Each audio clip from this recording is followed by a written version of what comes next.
보고자 합니다. 사람이 생명으로 잉태되면서 자연스럽게 많은 경험을 하게 됩니다. 이 경험이 자기의 세계를 만들어가는 가치의 기준이 되기도 하죠.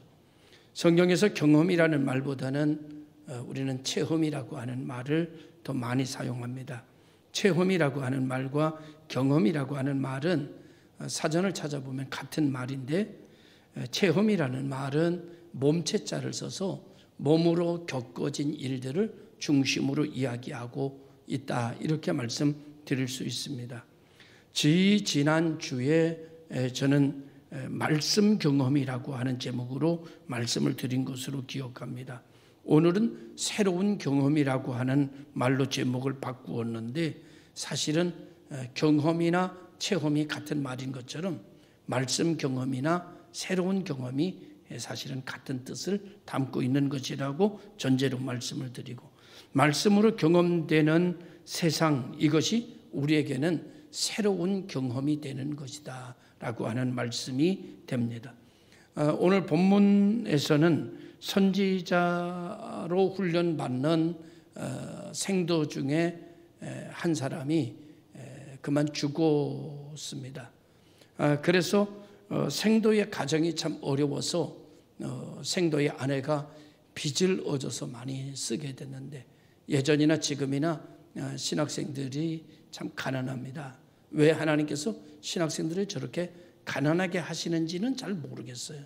그런데 신학생 치고 그렇게 아주 부자인 사람은 내가 찾아본 적이 거의 없는 것 같아요. 그리고 또 놀라운 것은 신학생 중에 개 중에 부자가 있는데 그 부자는 끝까지 가지 않더라고요. 가난한 사람이 끝까지 가더라고요. 그래서 어떤 사람이 말하더라고요. 목사님 목회하시는데 기준을 어디다 두고 목회하셨습니까? 어디다 두고 목회해야 되나요? 이렇게 후배들이 물을 때마다 두 가지를 얘기합니다. 하나는 사명. 그러나 시작은 사명으로 가고, 나중에 힘들고 어려울 때 중간을 지날 때는 생존이 목회에 붙어 있어야 끝까지 갈 수 있다. 생존이 목회와 함께 가지 않으면 중간에 어려운 일을 당할 때 사명으로만 이겨내기는 너무나 벅차더라. 그래서 주님께서 말씀하시기를 모든 것을 버리고 나를 따르라고 했지, 모든 것을 저축해두고 나를 따르라. 저축해뒀으면 여러분 힘들고 어려울 때 그 저축한 거 찾아가지고 딴 길 가더라고요. 그러니까 사실은 불행한 것 같으나 끝까지 가는 사람은 이 목회에 생존까지 걸려 있어야 끝까지 갈 수 있구나라고 하는 것이 30여 년을 목회하고 난 이후에 고백일 수 있습니다. 제가 이런 얘기를 하니까 대부분의 대학 목사님들이 맞아요, 맞다고 얘기를 하더라고요. 공감하더라고요. 그래서 제가 생각해 볼 때는 사명으로 들어와서 생존으로 걸어가는 것이다, 이렇게 생각하면서 사명을 감당하는 종들이 되는 것이다, 그렇게 생각합니다. 요즘은 신학대학에 주차장이 부족하다고 그럽니다. 그 정도로 신학생들도 다 마이카 시대에 자가용을 타고 학교를 등교하는 사람들이 많아졌다고 그럽니다. 학생들이 타고 오는 자가용 중에는 때로는 BMW도 있고 때로는 외제차도 보인다고 그럽니다. 세상이 많이 달라졌구나 라는 생각을 갖게 하지만, 평균적인 것을 보면 아직도 끼니를 해결하지 못하는 신학생도 있고, 등록금을 제때에 다 납부하지 못하는 학생들도 부지기수로 많은 것을 보면서, 하나님께서는 왜 이 선지자로 훈련받는 생도들을 이렇게 어렵게 이 길을 걸어가게 하시는 것일까라는 것은 지금도 퀘션 마크입니다. 물론 여러 가지 느낌과 여러 가지 말을 깨달은 것을 얘기할 수 있겠지만, 그것은 성경에서 이야기하는 정답이 아니기 때문에, 그거는 주관적인 생각이기 때문에 이야기할 필요가 없다는 생각을 가져보게 됩니다. 아무튼 예전이나 지금이나 생도들은 어렵습니다. 훈련받는 과정 중에 제일 어려운 것이, 생도들이 제일 어려운 것이 경제적인 어려움입니다. 경제적인 고통을 많이 받게 됩니다. 이상합니다.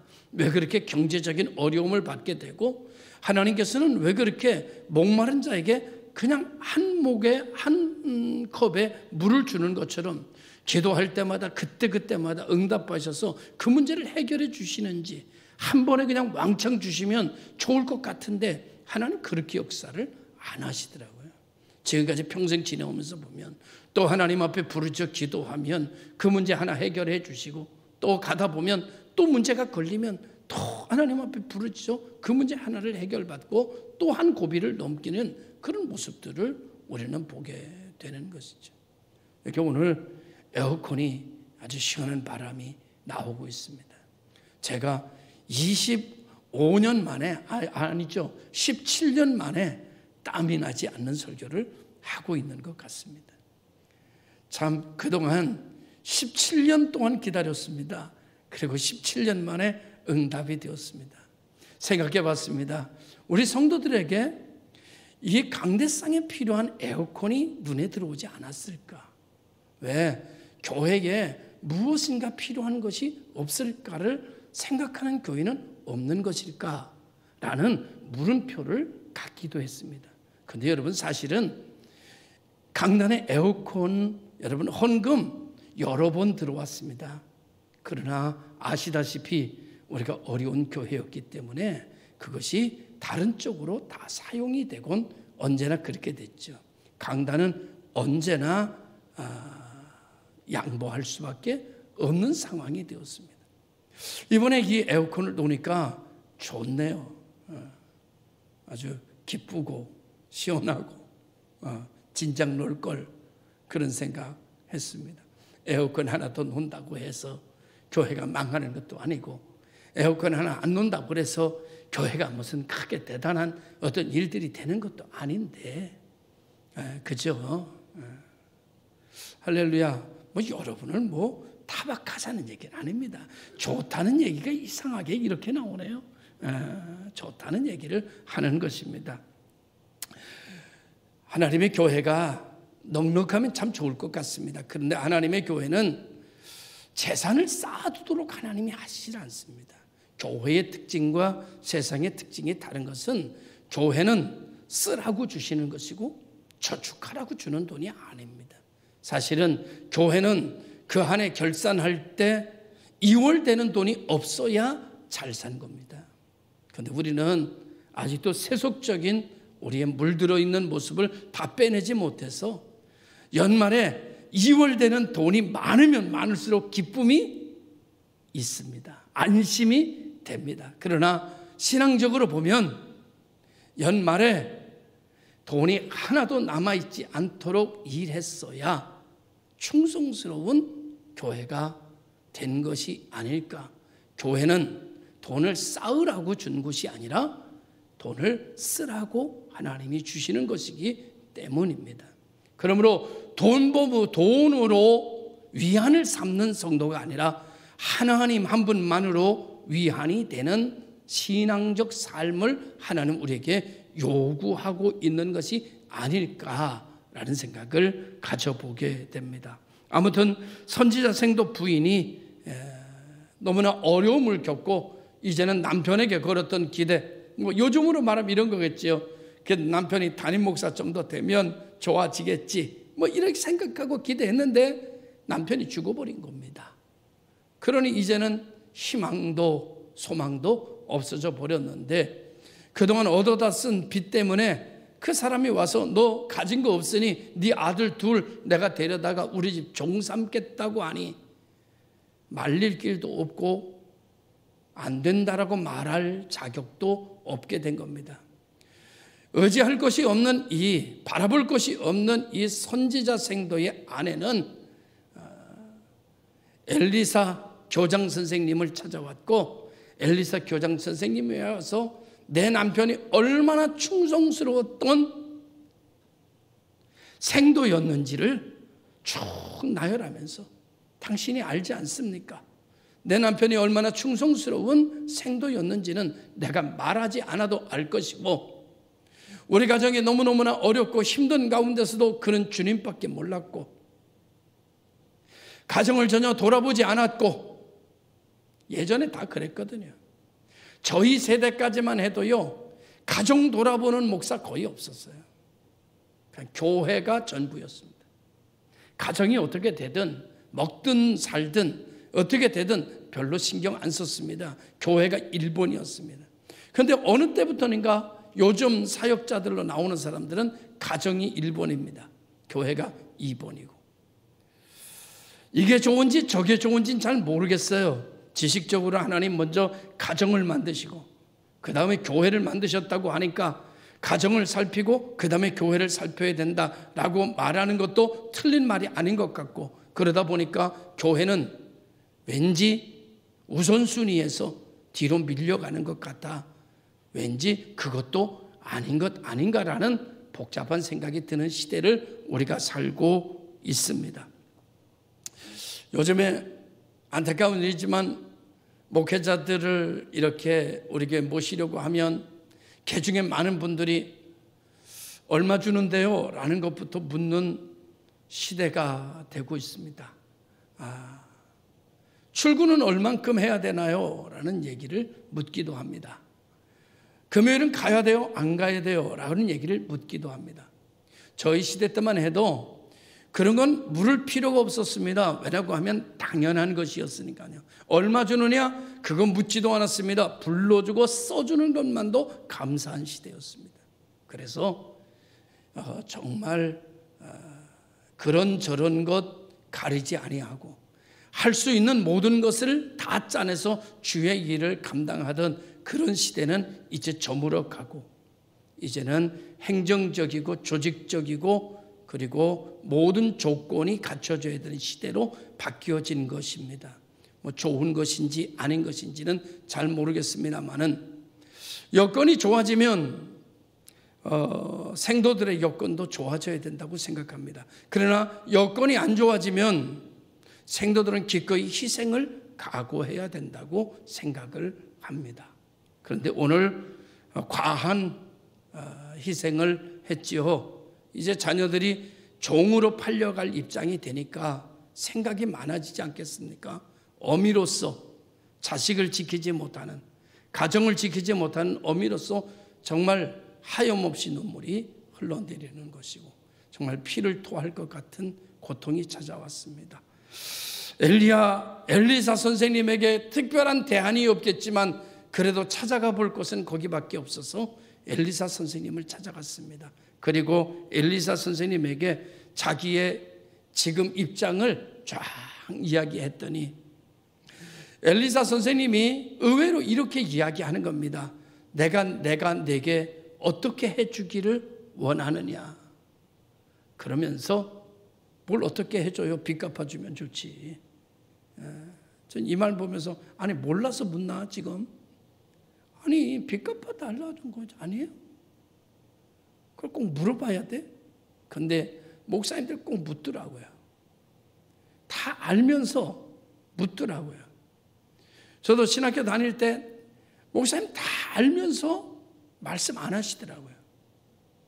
그 때로는 굉장히 좀 미리 얘기해 주시면 참 좋겠는데 미리 얘기 안 해 주시더라고요.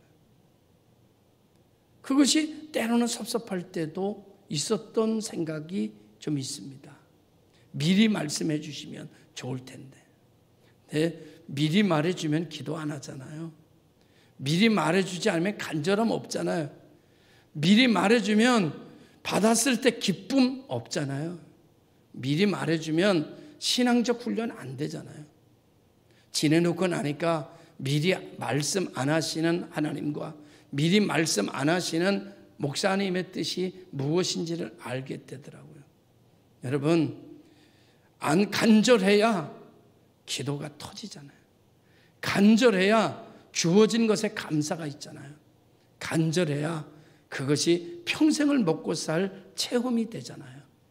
오늘 우리 모든 성도들이 우리의 삶 속에 여러 가지 어려움과 이 생도의 아내처럼 갈급함과 여러 가지 탄식할 수밖에 없는 일을 만났을 때 왜 하나님은 미리 부으시고 채우시고 넘치지 않게 하시는가? 여러분, 하나님은 이 땅에서의 먹고 마시는 것보다 더 중요한 것은 우리는 이 땅에서 살게 하시기 위한 게 아니라 그 나라에 살도록 훈련시켜서 온전한 크리스찬을 만드시는 게 이유입니다. 이 세상에서 부귀 영화를 누리며 살게 하시는 것이 하나님의 목적이 아니라 우리는 그 나라에 가서 살 사람들이니까 그 나라에서 살 합당한 사람들을 여기서 만드셔야 되기 때문에 하나님은 미리 말씀하지 않으시기도 하고 우리를 코너에 몰기도 하시고 우리를 아픔 속에서 하나님만 바라보며 구슬 같은 눈물을 흘리게도 하시는 이유가 하늘나라에서 살기에 합당한 사람을 만들어야 되시는 하나님의 훈련인 줄로 믿습니다. 그래서 오늘 이 생도에게도 그런 일들이 벌어지게 된 것이죠. 어떤 때에는 정말 하나님이 왜 이러시나 라는 생각을, 하나님을 잘 믿는 사람이 왜 이렇게 아파야 되나, 하나님 잘 믿는 사람이 왜 이렇게 고난을 당해야 되나 라고 생각할 수 있는데, 좀 더 생각해 보면 그것은 하나님이 나를 하늘나라 백성으로 길들이시는 방법이구나 라는 생각을 가져보게 되는 것이죠. 그 안에서 우리의 문제는 다 풀어지는 거죠. 만약에 이 세상에서의 행복, 이 세상에서의 만족하게 살아가는 것만을 위한 거라면 하나님은 우리에게 갑절을 부으시고 날마다 더 풍요를 채워주실 것입니다. 그러나 하나님은 이 땅에서 우리를 영원히 살게 하시지 않을 거예요. 그분의 나라로 우리를 데려가실 거예요. 그러니까 그분의 나라에 가서 살 수 있는 사람을 만들어야 되는 거예요. 그러니까 때로는 우리에게 여러 가지 고난이, 그 고난을 통해서 우리는 변화되고 달라지고 성숙해지고 성화되어져야 하는 뜻이 있는 것이다 라고 하는 것이죠. 오늘 엘리사 선생님이 내 집에 있는 것이 무엇이냐 이렇게 말하고 있습니다. 없는 것을 말하고 있는 이 아내한테 있는 것을 말하라고 하고 있습니다. 사람은 없는 것으로 출발하기 때문에 어렵고 힘들고 그리고 부정적 가치관이 만들어진다고 생각을 합니다. 없는 것을 중심으로 보고, 없는 것을 중심으로 찾고, 없는 것을 중심으로 듣고, 없는 것을 중심으로 계획하며, 없는 것을 중심으로 생각하며 살기 때문에 우리는 심령이 늘 피폐해져 있고, 늘 불안해 있고, 늘 부정적 가치관으로 가득 채워지는 것이 인생이 아닌가라는 생각을 하게 됩니다. 그래서 안타까운 것은 없는 것을 중심으로 듣고 없는 것을 중심으로 보고 없는 것에다 기준을 세우고 살아가는 사람은, 안타까운 것은 불행하다는 거예요. 불행하다. 그 사람은 웃지 않는다는 거예요. 그런데 여러분, 없는 중에도 있는 것을 보는 사람이 간혹 있습니다.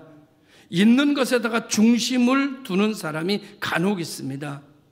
나쁜 것을 말하는 중에도 그 사람의 좋은 것을 생각하는 사람이 있습니다. 그 사람들은 행복합니다. 저는 지난 2주를 휴가를 보내면서 여러 사람을 만났습니다. 저는 같은 자리에서 2사람의 종류의 부부를 봤습니다. 한 종류의 사람은 별것도 아니고 다른 것도 아닌데 자기의 남편에 대해서, 자기의 아내에 대해서 좋은 것을 중심으로 이야기하며 해맑게 웃는 부부였습니다. 그 가정이 늘 부정적인 게 없겠습니까? 부족한 것이 없겠습니까? 안 좋은 게 없겠습니까? 그러나 그 부부는 그럼에도 불구하고 안 좋은 것을 이야기하기보다는 좋은 것을 이야기했고, 나쁜 것을 이야기하기보다는 좋은 것을 이야기하며 서로 쳐다보며 웃고 있었습니다. 그 앞에 이제 앉아있는 또 한 부부였습니다. 그 부부는 서로 안 좋은 것을 이야기하기 시작했습니다. 그리고 그들은 서로 말다툼 비슷한 소리로 확산되어 가기 시작했습니다. 저는 생각했습니다. 그 부부라 할지라도 안 좋은 게 없을까? 좋은 게 없을까? 그런데 그 부부는 좋은 것을 중심으로 생각하기보다는 안 좋은 것을 중심으로 말하기 시작했고, 그리고 서로를 평가하기 시작했습니다. 그 부부의 얼굴은 울그락불그락 얼굴가 혈색이 빨개지면서 곧 싸움 직전까지 가는 부부의 모습을 봤습니다. 그 앞에 앉아있는 한 부부는 좋은 이야기를 중심으로 이야기하면서 해맑게 웃는 부부가 있는가 하면, 똑같은 삶을 살아가는 이 세상에서 어떤 부부는 안 좋은 것을 중심으로 생각하며 섭섭했던 일들을 중심에 끌어내면서 서로 싸우기 직전까지 가는 사람을 보게 됐습니다. 저와 여러분, 우리는 거의 대동소이하게 살아갑니다. 겉으로 보기에 좋아 보여도 안 좋은 것 있고, 겉으로 보기에 안 좋아 보여도 좋은 것 있는 세상에서 우리는 살아갑니다. 중요한 것은 내 방점을 어디다 찍고 사느냐입니다. 내 중심을 어디다 두고 말하기 시작하느냐입니다. 당신이 행복하기를 원하십니까? 행복한 말들을 하십시오. 당신이 축복을 받고 싶으십니까? 그럼 복 있는 말들을 하십시오. 복 있는 생각을 하십시오. 복 있는 판단을 하십시오. 이 세상에는 복 있는 것과 저주스러운 것이 함께 뒤섞여 있는 세상입니다. 내가 무엇을 중심으로 볼 것이냐, 무엇을 중심으로 말할 것이냐 하여 당신이 보는 대로 갈 것이며, 당신이 말하는 대로 될 것이며, 당신이 믿는 대로 여러분의 세상은 펼쳐질 것이기 때문입니다. 사랑하는 성도 여러분, 오늘 우리는 밝게 웃고 사는, 내가 너에게 어떻게 해주기를 원하느냐, 내 집에 있는 것이 무엇이냐고 묻는 선지자 엘리사를 통해서 오늘 이 여인은 없는 것을 보던 가치관에서 있는 것을 찾는 가치관으로 바뀌어지고 있는 오늘의 모습을 봅니다. 그는 이렇게 말합니다. 우리 집에 기름 한 대접이 있나이다. 없는 것만 보고 왔던, 절망에 빠졌던 이 여인은 선지자의 하나님의 말씀 속에 있는 것을 찾는 사람으로 바뀌어졌고, 있는 것을 보니 아직도 기름 한 그릇이 있는 것을 알게 되었습니다. 선지자는 이렇게 말합니다. 빈 그릇을 주변에 가서 빌려오는데 조금만 빌려오지 말고 있는 대로 다 빌려와라. 그런데 여러분, 더 놀라운 일은 이 말에 말이죠, 순종을 한다는 게 대단하지 않아요? 기름 한 그릇밖에 없는데 가서 막 그릇을 있는 대로 빌려오라고 하는 말에 순종하고 있는 여인이 좀 모자라지 않아요? 신앙은요, 좀 모자라야 돼요. 세상엔 좀 모자라야 돼요. 세상의 이치에 좀 밀어내야 돼요. 모자라야 돼요. 그래서 이 여인이 선지자의 말을 듣고요, 다니면서 이웃집에 그릇이란 그릇은 다 빌려옵니다. 여러분, 다라도 막 빌려왔을 거예요. 네? 다 빌려옵니다. 놀라운 일이 있습니다. 그게 뭔지 아십니까? 이웃이요, 무엇이 담긴 그릇은 안 빌려줘도요, 빈 그릇은 빌려줍니다. 그죠? 하나님은 우리에게 할 수 없는 일을 시키는 적은 한 번도 없습니다. 빈 그릇을 빌려오라. 믿음이 있으면 할 수 있습니다. 믿으면 갈 수 있습니다. 믿으면 순종할 수 있습니다. 믿으면 따라갈 수 있습니다. 그것은 하나님의 말씀입니다. 이 여인은 그 말을 듣고 아무것도 할 수 없는 나에게, 이제는 아무것도 난 할 수가 없다, 난 끝났다 생각하는 나에게 하나님의 말씀을 들으니, 선지자에게 오니 내가 아직도 할 일이 있다는 사람으로 바뀌어지게 된 거예요. 오늘 전 말씀을 듣는 가운데 할 일 없던 사람이 할 일 있는 사람으로 바뀌어지는 거예요. 끝났다고 생각하는 사람이 아직 나 안 끝났구나, 그런 생각으로 전환되는 역사가 말씀의 역사인 줄로 믿으시기를 주의 이름으로 축원합니다. 바뀌어진 거예요.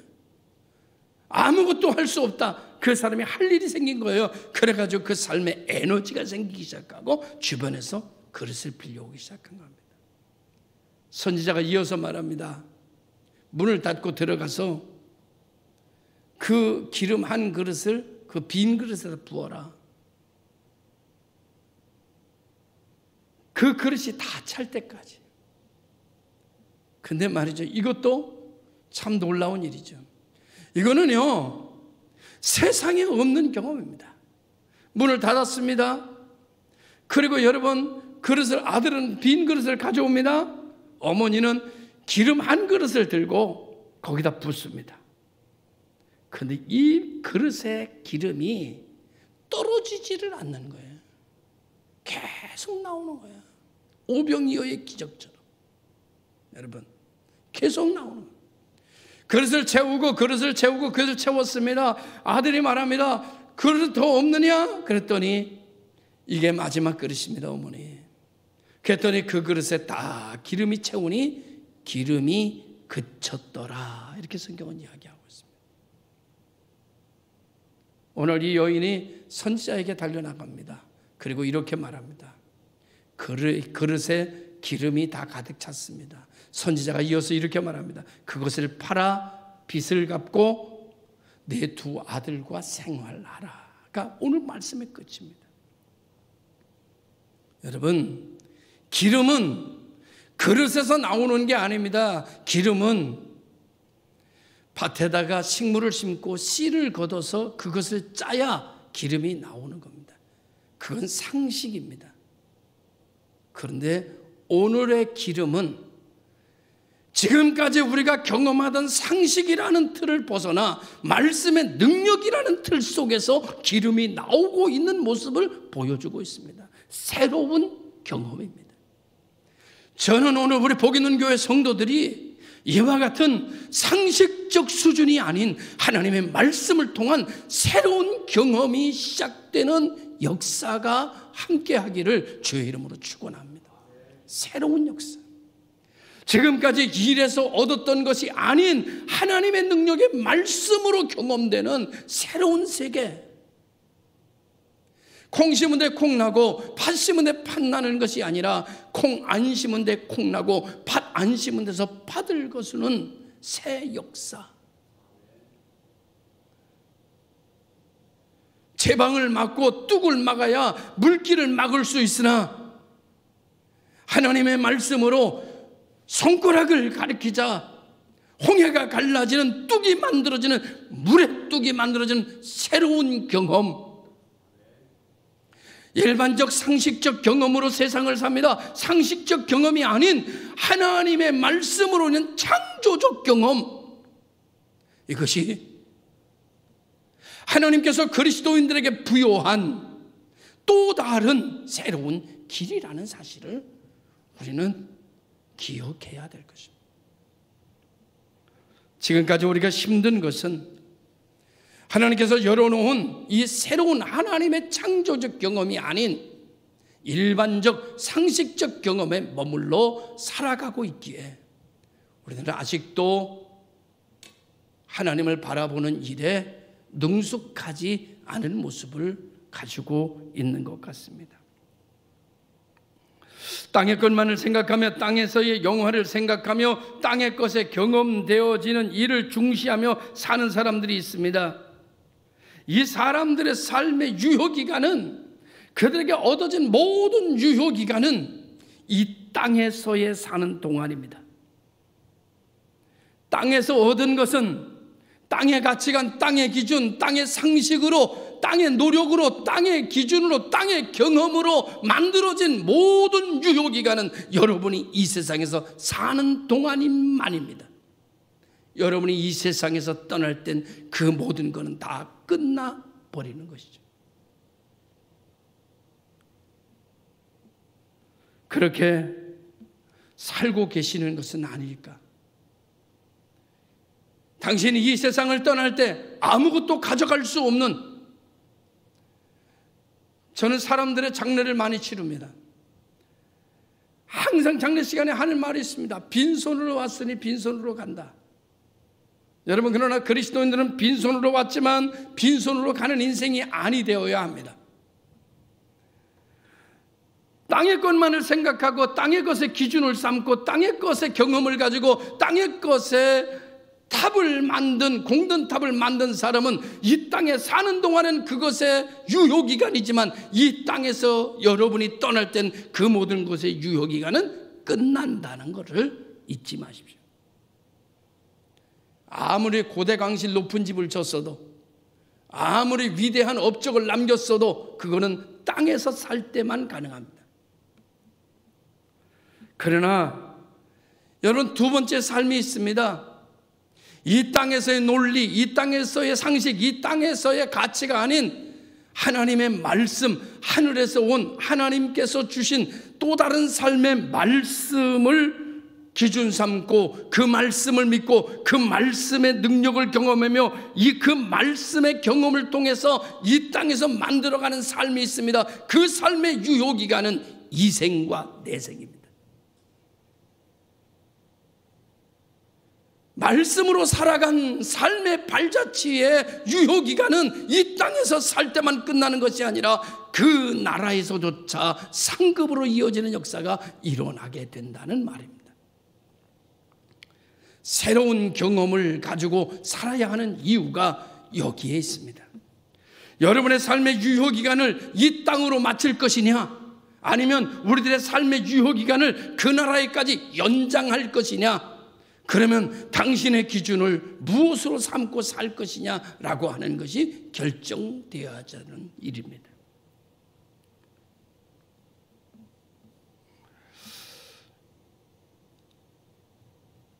성경을, 말씀을 믿고 이 세상의 상식을 뛰어넘어 말씀으로 된 포도주를 맛보는 것을 얘기합니다.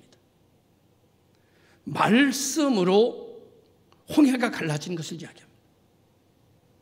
시루에서 떡을 쪄는 것이 아니라 오병이어의 기적, 말씀으로 떡을 만들어가는, 떡이 떨어지지 않는 것을 말하고 있습니다. 성경은 다 세상에서의 상식을 이야기하지 아니하고 말씀의 능력을 이야기하고 있습니다. 창조의 능력을 이야기하고 있습니다. 오늘 우리는 창조의 능력 안에 들어온 사람들이고 창조의 능력을 가능케 할 자격을 부여받은 분들입니다. 이 세상의 상식선에서, 이 세상에서의 경험을 만들지 말고 하나님의 말씀을 통하여 상식이 아닌 포도주, 포도나 포도를 가지고 포도주를 만드는 것이 아닌 물로 포도주를 만드는 새로운 경험이 여러분과 저에게 펼쳐지기를 주님의 이름으로 축원합니다. 세계를 지배한 군왕들이 여러 명 있습니다. 그 중에 나폴레옹의 소개를 좀 하려고 하는데, 나폴레옹이 워털루 전투에서 패배를 하게 됩니다. 그리고 아주 쓸쓸히 세인트 헬레나 섬으로 유배를 가서 거기서 죽죠. 그런데 섬으로 유배를 가고 난 이후에 얼마 뒤 신문 기자가 찾아와서 물었습니다. 황제님, 생애 중에서 가장 행복한 때가 언제였습니까? 이렇게 물으니까 나폴레옹이 고민하다가 말했습니다. 어느 날 저 교회 종소리가 울리는데 내 마음에 저 교회 가서 예배를 드리고 싶은 마음이 들었습니다. 저는 감동에 이끌려 그 교회에서 예배를 드렸습니다. 예배를 드리는 순간 저도 모르게 하염없이 눈물이 쏟아져 내렸습니다. 저는 그날 참으로 마음에 기쁨과 평안이 무엇인지를 경험했습니다. 내 생에 가장 행복한 순간은 바로 그 예배당에서 하나님이 주시는 예배를 경험했을 때입니다. 세계를 지배했을 때가 아니고 왕으로 등극했을 때, 황제로 등극했을 때가 아니라 하나님의 예배를 경험하게 되었을 때, 말씀을 경험하게 되었을 때, 하나님의 능력을 경험하게 되었을 때, 하나님의 창조적 섭리를 경험하게 되었을 때가 나는 제일 행복한 때였어요. 당신과 나는 어디로 가는 걸까요? 무엇을 원하는 걸까요? 언제가 저와 여러분은 행복하셨습니까? 지금보다 더 부유한 집을 가지고 자동차를 타며 문제가 하나도 없는 세상으로 나아가게 되었을 때 그렇게 되어야 행복할까요? 나폴레옹은 말합니다. 나는 저 조그마한 예배당에서 예배를 경험하게 되었을 때 나는 가장 행복한 순간이었습니다. 하나님은 오늘 우리에게 하나님의 말씀으로 경험하는 세상을 열어놨습니다. 이제 우리 모든 성도들은 이 세상의 상식이 아닌, 이 세상에서 나의 땀방울의 유효기간이 이 세상에서 끝나게 하는 삶이 아닌 하나님의 말씀을 붙들고 그 말씀을 믿으며 유효기간이 그 나라에까지 이르는 삶으로 나아가는 새 역사의 주인공들이 되시기를 주의 이름으로 축원합니다. 기도하겠습니다. 참 좋으신